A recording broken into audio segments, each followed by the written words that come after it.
अध्याय 11। धोखा। नागेंद्र और टीम एलोरा की गुफाओं में प्रवेश कर चुके थे। सावधान परिमल, एलएसडी और नागेंद्र का मार्ग प्रशस्त करते हुए दूर से परशुराम को देख लिया, जो एक सतर्क योद्धा की तरह अपनी आंखें खोलकर बैठा था और अपने आसपास की हर छोटी छोटी हरकत को देख रहा था। परिमल ने रॉस द्वीप की लड़ाई से परशुराम को पहचाना। जब अश्वत्थामा और परशुराम ने ओम को बचाने के लिए पूछताछ केंद्र पर हमला किया था, उसने तुरंत एलएसडी और नागेंद्र को रोक दिया और उन्हें पीछे हटने के लिए कहा। क्या हुआ? नागेंद्र ने पूछा। हम आगे नहीं जा सकते। परशुराम हमारा इंतजार कर रहे हैं। उसने तुम्हारे चेहरे देखे हैं, मेरे नहीं, नागेंद्र ने आत्मविश्वास से उत्तर दिया। अश्वत्थामा और अन्य लोग भी आसपास हो सकते हैं, परिमल ने चेतावनी दी। नागेंद्र ने मुड़े हुए कागज का एक फटा हुआ टुकड़ा निकालने और एलएसडी को सौंपने से पहले कुछ सोचा। इस बार अगर उसने तुम दोनों में से किसी को भी देख लिया तो तुम्हारी मौत निश्चित है। इसलिए अलग हो जाओ और छिप जाओ। उस पर नजर रखना। अगर उसे तुम्हारी मौजूदगी का शक हुआ तो तुम्हारा अंत निश्चित है। ये शब्द सुनकर परिमल को सिर्फ अपनी पत्नी और उनके अजन्मे बच्चे का ख्याल आया और उसने नागेंद्र से एक निवेदन किया। उसे यहाँ मत रहने दो। हमें उसे यहाँ से जितना हो सके उतना दूर भेज देना चाहिए। मुझे अकेले ही यह सब करने दो। वह तुमसे ज्यादा मजबूत है और जितना तुम सोचते हो उससे ज्यादा तेज है। वह कहीं नहीं जा रही है, नागेंद्र ने परिमल के अनुरोध को ठुकराते हुए कहा। एलएसडी ने दोनों को एक उन्नत माइक्रो ब्लूटूथ डिवाइस दी और एक सेट अपने पास रख लिया। परिमल नाराज था। एलएसडी उसके लिए उसकी चिंता देखकर खुश थी और नागेंद्र अपने लक्ष्य को हासिल करने के लिए दृढ़ था। वे अलग हो गए और 3 अलग अलग दिशाओं में चले गए। एलएसडी और परिमल ने परशुराम की किसी भी हरकत पर नजर रखने के लिए अपनी स्थिति संभाली और साथ ही आसपास अन्य अमर प्राणियों की भी खोज की। जैसे ही वे अपनी स्थिति संभालने के लिए अलग हुए, एलएसडी और परिमल ने अपने कानों में नागेंद्र की आवाज सुनी। एलोरा की गुफाएं 2 किलोमीटर से अधिक लंबी हैं और यहाँ हमारा एकमात्र लाभ ये है कि परशुराम को उस छिपे हुए शब्द का सही स्थान नहीं पता है जिसे वे बचाने के लिए यहाँ आए हैं। परिमल, अपना ड्रोन लॉन्च करें और स्कैन करें कि मंदिर परिसर में या उसके आसपास कोई अन्य अमर है या नहीं। एलएसडी, एक बार जब परिमल अन्य अमर प्राणियों की स्थिति की पुष्टि कर लेता है तो बिना देखे मंदिर के अंदर चले जाएं और जो कागज मैंने तुम्हें दिया है उसे सुरक्षित रखें। ये तुम्हें अगले शब्द के स्थान तक ले जाएगा और तुम इसे मेरे लिए निकालोगे। मैं इस तथ्य का लाभ उठाऊंगा कि परशुराम ने मुझे पहले कभी नहीं देखा है और उनका ध्यान भटकाए रखूंगा। परिमल और एलएसडी ने अपने आदेश प्राप्त किए और नागेंद्र सीधे परशुराम की ओर चल पड़े।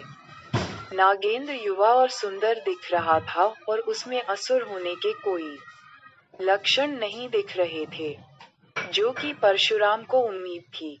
नागेंद्र परशुराम के रडा पर भी नहीं था क्योंकि उसे बताया गया था कि अश्वत्थामा ने बूढ़े नागेंद्र को मार डाला था और उसे कुलधरा में अपनी आंखों से मरा हुआ देखा था।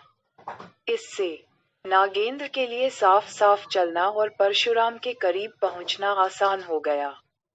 एलएसडी ने परशुराम पर नजर रखी क्योंकि नागेंद्र मंदिर में जाने के लिए परिमल की अनुमति का इंतजार करते हुए उसके पास पहुंच रहा था। एलएसडी की सुरक्षा को सबसे ज्यादा सुनिश्चित करने के लिए परिमल ने ड्रोन को पूरे इलाके और एलोरा की गुफाओं के परिसर को स्कैन करने के लिए लॉन्च किया ताकि किसी और अमर की तलाश की जा सके जो कहीं और छिपी हो सकती है। और फिर परशुराम ने एक युवा पुरुष को अपनी ओर आते देखा।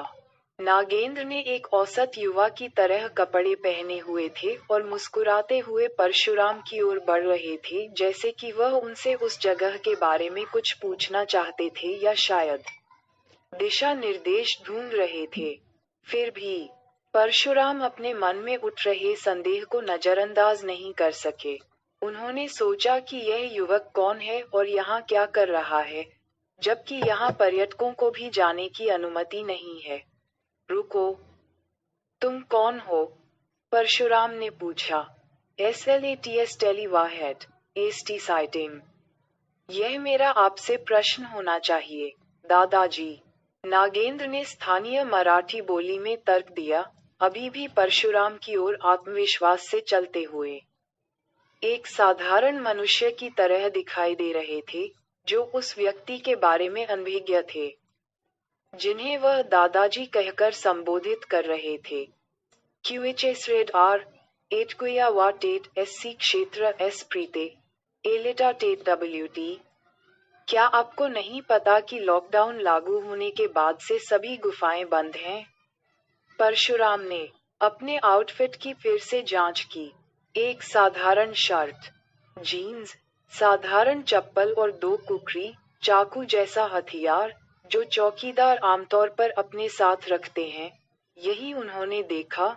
मैं आप जैसे युवा लोगों के एक समूह के साथ अपने गृह नगर की ओर चल रहा था, लेकिन मेरे बूढ़े पैर उनकी गति के साथ तालमेल नहीं बिठा पाए और मैं अपना रास्ता खो बैठा और यहाँ पहुँच गया। Get 8 क्रेवासनीटर ST ATM 8 इससे पहले कि कोई तुम्हें यहाँ देख ले।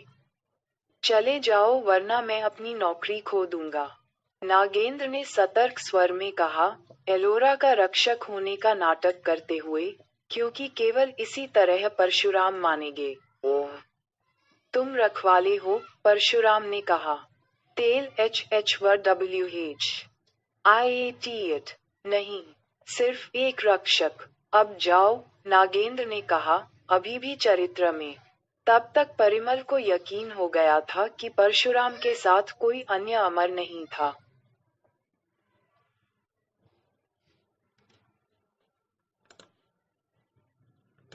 LSD को उसके आदेश मिले और वह तुरंत चुपके से मंदिर की ओर बढ़ने लगी। दीवारों के पीछे छिप गई ताकि उसे कोई न देख सके। परशुराम भी मुड़े और जाने का नाटक करने लगे। जब भी सब कुछ नागेंद्र और टीम की योजना के अनुसार चल रहा था, एक पक्षी ने अपने क्षेत्र में अज्ञात वस्तु पर हमला किया। ड्रोन के ब्लेड ने पक्षी को घायल कर दिया और यह गिरने ही वाला था, लेकिन परिमल ने किसी तरह इसे नियंत्रित किया। घायल पक्षी उड़ गया, लेकिन ब्लेड में से एक से लगातार खटपट की आवाज आ रही थी, जिसमें पक्षी के पंख का एक हिस्सा फंसा हुआ था। इस आवाज से परशुराम के कान खड़े हो गए। उन्होंने ऊपर देखा, ड्रोन को देखा और तुरंत उस आदमी को खोजने के लिए इधर-उधर देखना शुरू कर दिया, जो ड्रोन स्टंट के पीछे हो सकता है।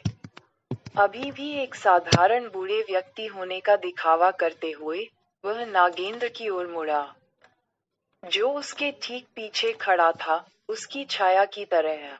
यह अनुमान लगाते हुए कि उसका भेद खुल गया है, जिस क्षण परशुराम ने मुड़कर देखा, नागेंद्र ने उस पर हमला किया और अपने हाथों में 2 समान खुखरी चाकुओं से उस पर बेरहमी से वार किया।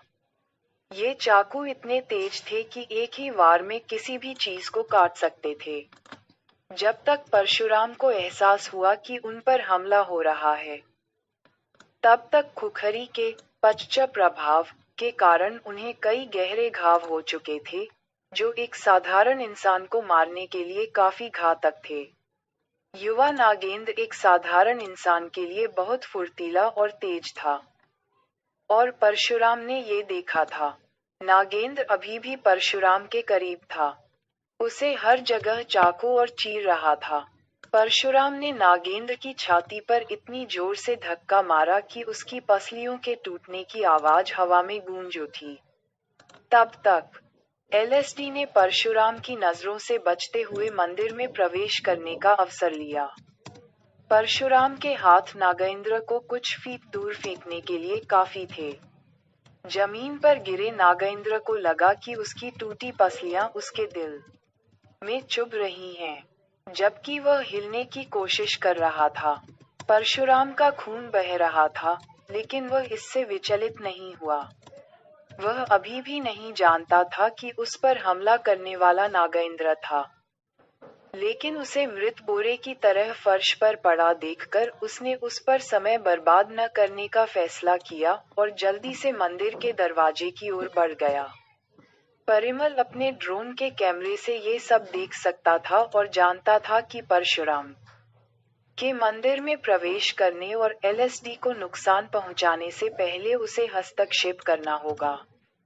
परिमल ने सीधे हमला करने का फैसला किया और वह परशुराम के पीछे भागा और उस पर गोली चला दी। परशुराम मंदिर के दरवाजे से मुड़े और परिमल का सामना किया। उस आदमी को गोली चलाते और उसकी ओर दौड़ते देखकर उसका गुस्सा दोगुना हो गया क्योंकि उसने परिमल को रॉस द्वीप की लड़ाई से पहचाना, जहां वह उसे मारने से चूक गया था। अगर उसने इस बार तुम्हें देख लिया तो तुम्हारी मौत निश्चित है। नागेंद्र के शब्द परिमल के कानों में गूंज रहे थे। नश्वर परिमल सीधे शक्तिशाली परशुराम से टकरा रहा था, जिसका एक ही वार किसी भी अस्त्र से अधिक घातक था। परशुराम की पहुंच में आने से ठीक पहले परिमल ने उन दोनों के बीच एक धुएं का ग्रेनेड फेंका। परशुराम को इससे बाहर आने में जितना समय लगा, परिमल के गायब होने और नागेंद्र के ठीक होने के लिए उतना ही समय पर्याप्त था। जब धुआं छटा तो परिमल की तलाश करते हुए परशुराम ने उस युवक के पैर पर एक तिल देखा, जो अविश्वसनीय रूप से ठीक हो गया था और अपने पैरों पर वापस खड़ा होने लगा था। आश्चर्यजनक रूप से उस युवक पर उस क्षति के कोई लक्षण नहीं दिखे जो परशुराम ने कुछ क्षण पहले उसे पहुंचाई थी।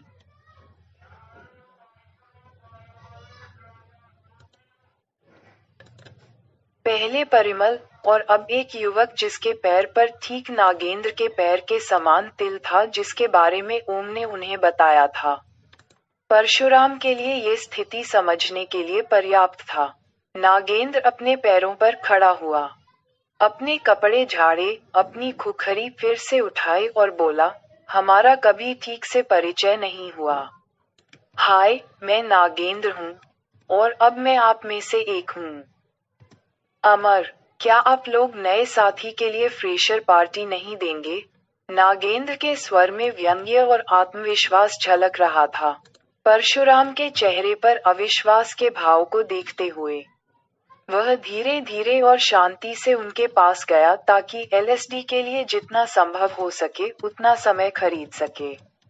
मैं ही वह व्यक्ति था जिसने कृपाचार्य पर हमला किया और तुम दोनों को ओम की यादों में फंसा दिया, क्योंकि वह अतीत जिसमें तुमने अपनी छोटी सी छुट्टी बिताई थी, केवल उसका ही नहीं था, ये भी उतना ही मेरा है।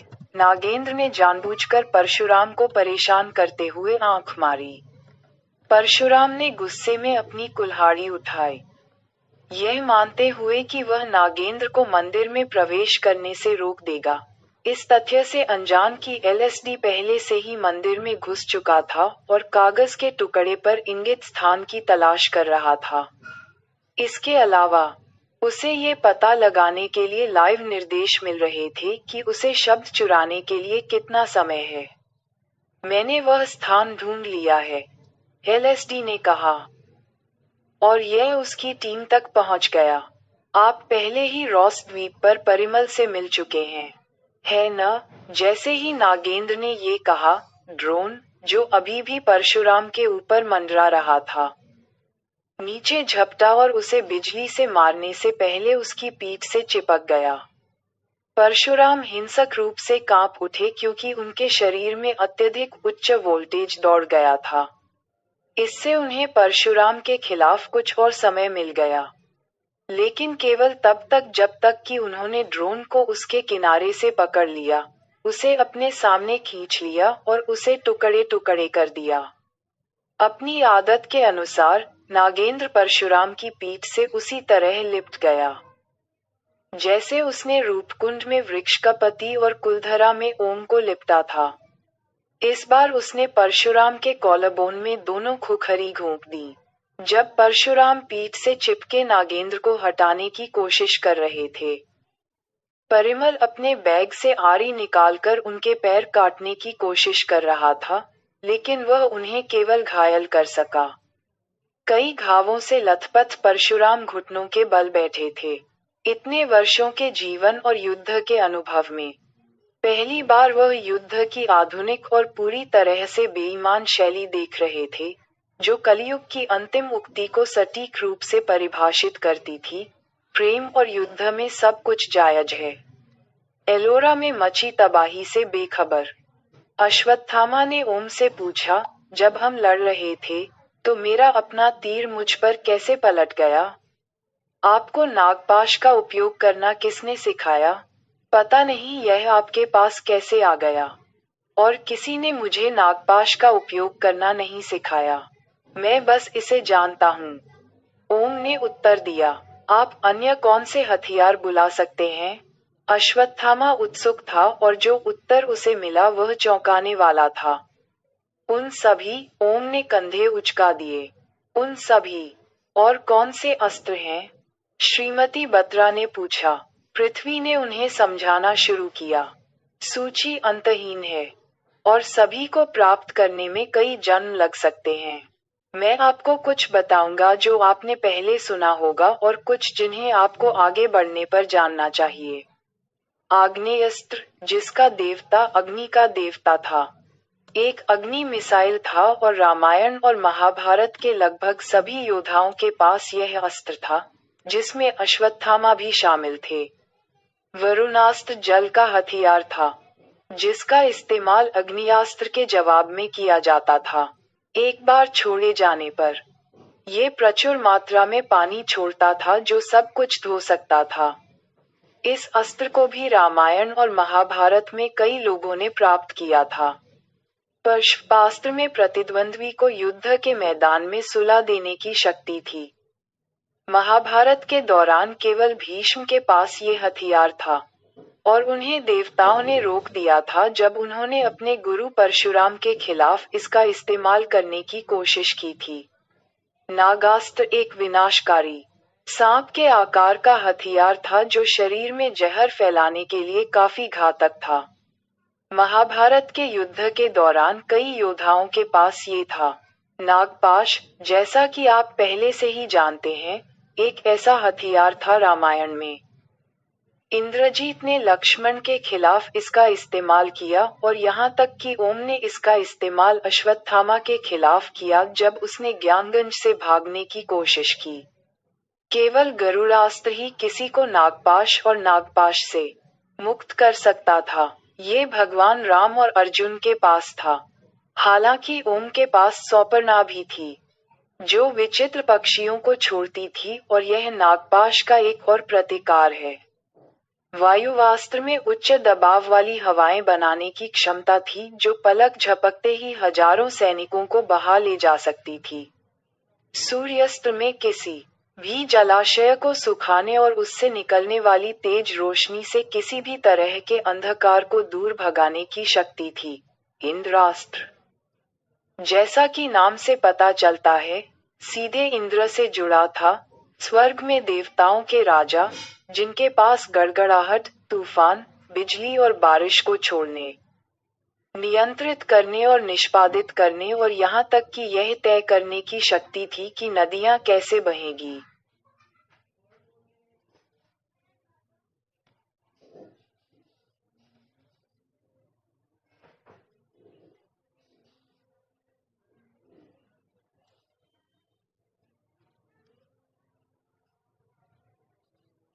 त्वष्ट्र अस्त्र सेना में भ्रम पैदा कर सकता था और उन्हें शत्रुओं की तरह एक दूसरे से लड़वा सकता था। एक बार अर्जुन ने कुरुक्षेत्र के युद्ध के दौरान इसका प्रयोग किया था। सम्मोहन अस्त्र लक्ष्य को बेहोश कर देता था और उसे सम्मोहन में डालने की शक्ति रखता था। अर्जुन ने इसका प्रयोग कौरवों की सेना के विरुद्ध किया था। पर्वतास्त्र, यदि बुलाया जाए तो सीधे आकाश से एक पर्वत को लक्षित सेना पर गिरा सकता था। अंजलिका अस्त्र इंद्र का निजी अस्त्र था। इसमें प्रतिद्वंद्वी का सिर काटने की शक्ति थी। इस अस्त्र का प्रयोग दोनों महाकाव्यों में किया गया है। लक्ष्मण ने इसका प्रयोग रावण के पुत्र इंद्रजीत को मारने के लिए किया था और अर्जुन ने इसी अस्त्र से कर्ण का वध किया था। शारंग एक धनुष था जो भगवान विष्णु का था, जिसका प्रयोग विष्णु अवतार राम और बाद में कृष्ण ने भी किया था। इस अस्त्र का प्रयोग परशुराम ने द्वारका के जलमग्न होने के दौरान विनाश को रोकने के लिए किया था।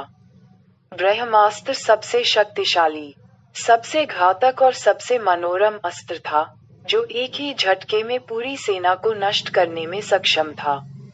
सभी युगों के योद्धाओं के अलावा महाभारत के दौरान कृपाचार्य, भीष्म, द्रोण, परशुराम, अश्वत्थामा, अर्जुन और कर्ण सभी ने आवश्यकता पड़ने पर ब्रह्मास्त्र की शक्ति को प्रज्वलित करने की विद्या में महारत हासिल की थी।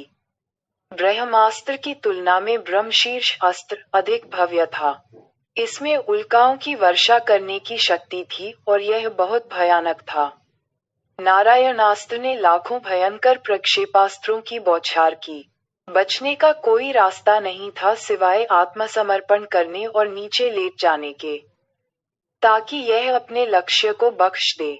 अश्वत्थामा और ओम एलोरा के करीब आ रहे थे, जब नागेंद्र और परिमल परशुराम को मंदिर के द्वार से दूर रखे हुए थे। तब मंदिर के अंदर एलएसडी मंदिर के विभिन्न कोनों में खुदे और छिपे अक्षरों को क्रमिक रूप से खोजने के निर्देशों का पालन कर रही थी। वह कागज में बताए अनुसार सेना के देवता गणदेव की एक विशिष्ट पत्थर की नक्काशी के सामने पहुंची और नक्काशी वाले पत्थर के टुकड़े को जला दिया। एक पल तक जलने के बाद अधिकांश चट्टान अपने आप बुझ गई और पीछे केवल एक जलता हुआ अक्षर रह गया। वह अक्षर था 31A। कुछ सेकंड बाद अक्षर जलना बंद हो गया और एलएसडी ने उस पर अपना अंगूठा घुमाया जैसे कि उस पर फिर से लिख रही हो। जिस क्षण उसने निशान मिटाया और मुड़ी, उसने देखा कि विद्याधरों, देवताओं की एक और खुदी हुई आकृति उसे पकड़ रही है। एक एक करके दीवारों और स्तंभों पर उकेरी गई 5 अलग अलग मूर्तियों पर यह 5 बार और हुआ, और अंततः उसे पूर्ण शब्द मिला। 318वीं अष्ट संग्रह। परशुराम ने अपने अजेय और अविनाशी दिव्य कुल्हाड़ी को बुलाया। कुल्हाड़ी के साथ चलने वाली हवा की गति इतनी शक्तिशाली थी कि परिमल और नागेंद्र परशुराम के 1 इंच भी करीब नहीं जा सके। परशुराम को जितना समय मिला, वह उनके होश में आने के लिए पर्याप्त था। जब वह अपनी कुल्हाड़ी लेकर अपने पैरों पर खड़ा हुआ, तो परिमल को फिर से छिपने का आदेश दिया गया। परशुराम को यकीन था कि परिमल ने मंदिर में प्रवेश नहीं किया है, क्योंकि उसने पूरे समय दरवाजे पर नजर रखी थी। अब उसके सामने केवल नागेंद्र खड़ा था। परशुराम नागेंद्र की ओर दौड़े और उसकी कमर पर हमला किया। अपनी कुल्हाड़ी के एक ही वार से उसे 2 टुकड़ों में काट दिया। कुछ ही देर में नागेंद्र 2 टुकड़ों में बंटकर जमीन पर पड़ा था, लेकिन पलक झपकते ही वह फिर से अपने पैरों पर खड़ा हो गया। ये पहली बार था जब परशुराम किसी दूसरे अमर से लड़ रहे थे और पिछले कुछ मिनटों में ये दूसरी बार था जब परशुराम को असफलता का एहसास हुआ। नागेंद्र ने परशुराम को उसे मारने की चुनौती देना जारी रखा, जिसे परशुराम ने पहले ही 2 बार आजमाया था, लेकिन नागेंद्र हर बार जीवित हो जाता और उस पर हंसता। हम कलियुग के अंत तक ऐसा कर सकते हैं, दादाजी, नागेंद्र ने परशुराम का मजाक उड़ाते हुए कहा। परशुराम फिर से हमला करने के लिए तैयार थे, लेकिन मंदिर के अंदर से आए एक तेज आवाज ने सभी का ध्यान खींचा। वह तुरंत मंदिर के प्रवेश द्वार की ओर भागे। परशुराम प्रवेश करने से 1 कदम दूर थे, जब उन्हें अचानक एक अदृश्य शक्ति ने दूर फेंक दिया। परशुराम दरवाजे से कुछ फीट दूर गिर गए, ये सोचकर कि उन्हें किसने धक्का दिया जब वह उस पर हमला करने ही वाला था। उसने हवा में एक आकृति बनती देखी। नागेंद्र उभरती हुई आकृति के करीब गया और वहीं खड़ा हो गया। कुछ ही क्षणों में परशुराम ने देखा कि शुक्राचार्य एलएसडी और खुद के बीच खड़े हैं। परशुराम को ये स्पष्ट था कि एलएसडी तक पहुंचने के लिए उन्हें शुक्राचार्य से होकर गुजरना होगा, जो परशुराम से दूर जा रहे थे। कुछ ही देर में वह कहीं दिखाई नहीं दी और शुक्राचार्य नागेंद्र के साथ मंदिर के प्रवेश द्वार पर खड़े थे। परशुराम दोनों पर हमला करने के लिए अपने हथियारों के साथ तैयार थे। लेकिन इससे पहले कि वे ऐसा कर पाते, शुक्राचार्य पीछे मुड़े और मंदिर में प्रवेश कर गए और नागेंद्र उस तरफ भाग गया जहां से वह आया था। परशुराम की प्राथमिकता मंदिर थी और इसलिए उन्होंने शुक्राचार्य का अनुसरण करना चुना। परशुराम मंदिर में प्रवेश कर गए लेकिन शुक्राचार्य कहीं दिखाई नहीं दिए। परशुराम ने सोचा कि वह जैसे ही बाहर निकला था, वह हवा में गायब हो गया था और जल्दी से मंदिर की सुरक्षा सुनिश्चित करने के लिए हर जगह देखने लगा। उसने देखा कि मंदिर एक कोने से एक चट्टान में बदल रहा था। धीरे धीरे पूरे ढांचे को निगल रहा था। जैसे ही वह मंदिर के एकमात्र दरवाजे की ओर मुड़ा, उसने देखा कि शुक्राचार्य वहां खड़े थे, बाहर निकलने का रास्ता रोक रहे थे। शुक्राचार्य की भारी आवाज मंदिर में गूंज उठी और अचानक उनके शरीर से कई असुर निकले और परशुराम को घेर लिया। सामूहिक रूप से उन पर हमला किया। परशुराम ने उन सभी को मारना शुरू कर दिया, लेकिन उनमें से कई लगातार उन पर हमला करते रहे। कुछ ने उनके हाथ पकड़े, जबकि कुछ ने उनके पैर पकड़े। दूसरों ने उन्हें शुक्राचार्य तक पहुंचने से रोकने के लिए उन पर हमला किया। उनकी आंखों के सामने शुक्राचार्य दरवाजे से बाहर निकले, मुड़े और खड़े होकर देखते रहे। परशुराम, जो अभी भी खुद को छुड़ाने की कोशिश कर रहे थे, उन्होंने देखा कि नागेंद्र, परिमल और एलएसडी दर्शकों में शामिल हो गए और शुक्राचार्य के पास खड़े थे। परशुराम को एहसास हुआ कि यह उन सभी पर हमला करने और उन्हें नष्ट करने का सही मौका था। हालांकि उन्हें यह एहसास नहीं था कि असुर उन्हें शुक्राचार्य से दूर रखने के लिए नहीं बल्कि मंदिर से बाहर जाने से रोक रहे थे। असुर विचलित करने वाले थे जो परशुराम को तब तक बंदी बनाए रखने के लिए वहां थे जब तक कि पूरा मंदिर उस विशाल पर्वत में बदल न जाए जो परशुराम द्वारा इसे तराशने से पहले था। इससे पहले कि वह उन सभी का वध कर पाता और बाहर निकल पाता।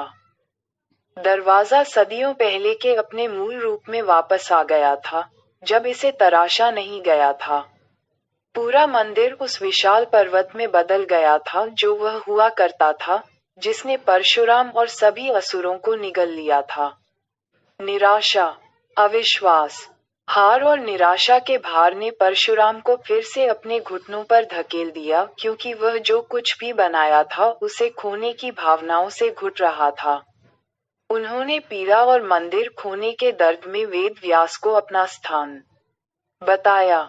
नागेंद्र, परिमल और एलएसडी शुक्राचार्य के साथ बाहर शांति से खड़े रहे और जाने से पहले पूरे परिवर्तन को देखा। अगला अध्याय सुनने के लिए कृपया इस वीडियो को लाइक करें और हमारे चैनल को सब्सक्राइब करें।